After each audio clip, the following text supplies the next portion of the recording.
Hi friends, നമുക്കിന്ന് കുറച്ച് മടലും മട്ടലും കിട്ടിയിട്ടുണ്ട്. ഈ മടലും മട്ടലും നമ്മൾ നന്നായിട്ട് അടുപ്പിൽ വെച്ച് കത്തിച്ചിട്ട് നല്ല ചാരാക്കി എടുക്കണേ. നമ്മൾ അടുപ്പ് കത്തിക്കുന്ന ആൾക്കാർക്കാണ് അധികമായിട്ട് യൂസ് ചെയ്യാൻ പറ്റുന്നത്. ഇത് നല്ല പൊടി പോലത്തെ ചാരാക്കി എടുക്കുക. ഇങ്ങനെയൊരു ചാരം മടലും മട്ടലും കത്തിച്ചാൽ മാത്രമേ കേട്ടോ കിട്ടുള്ളൂ. നല്ല ചാരമായിരിക്കും ഇത് നന്നായിട്ട്. മടൽ എന്ന് പറയുന്നത് നമ്മൾ ചകിരിയില്ല, തേങ്ങേൻ്റെ ചകിരിയാണ് മടൽ. ചില നാട്ടിൽ മടൽ എന്ന് പറയും, ചില നാട്ടിൽ ചകിരി എന്ന് പറയും. അപ്പോൾ ഈ ചാരം ഒരു ദിവസം അടുപ്പ് കത്തിച്ചിട്ട് പിറ്റേ ദിവസം രാവിലെ എടുത്ത് നോക്കണം. എന്നാലേ ഇതേപോലെ നല്ല ചാരം കിട്ടുള്ളൂ. നല്ല ഉപ്പിൻ്റെ പൊടി പോലെ ഉണ്ടാവും ചാരം.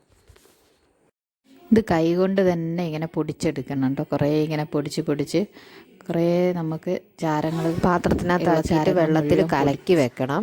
അത് ഒരു ദിവസം കലക്കി വെച്ചിട്ട് പിറ്റേ ദിവസം അതിനകത്ത് ആ കലക്കി വെക്കുന്ന വെള്ളം നല്ല തെളിഞ്ഞ വെള്ളം പോലെ കിട്ടും. അതാണ് നമ്മൾ തുണി പൊതിർത്ത് വെക്കാൻ വേണ്ടിയിട്ട് ഉപയോഗിക്കും. നമ്മൾ ഒരു പ്രാവശ്യം ഉപയോഗിച്ചിട്ട് ആ വെള്ളം എടുത്തതിന് ശേഷം പിന്നെയും അതിനകത്തേക്ക് വെള്ളം ഒഴിച്ചിട്ട് അങ്ങനെ കിട്ടുന്ന ഈ വെള്ളത്തിനകത്ത് നമ്മൾ തുണിയൊക്കെ ഇട്ട് അലക്കിയെടുത്തിട്ടുണ്ടെങ്കിൽ നന്നായിട്ട് വെളുക്കും.